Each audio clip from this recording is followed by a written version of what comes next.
Hey, what's up? This is Chris from Raptor Motorsports. Vikingbags sent us their new bag for sport touring bikes. I have here a 2016 BMW S1000 XR. Just recently got it. It's freaking amazing. And I needed a bag. Hit them up, and they sent me this new Street Division sport touring bag. And it has a lot of pockets. It's quick attached to any bike rear subframe to the seat. I luckily had a frame in the back of it.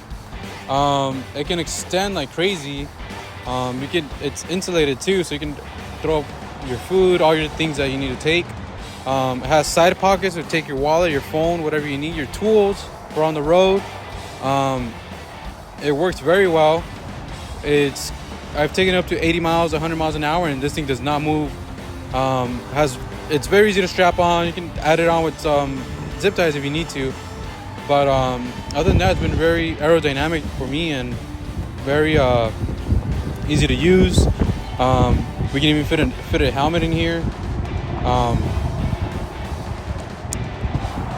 But other than that, I mean, it's been a great bag to me. See you guys later.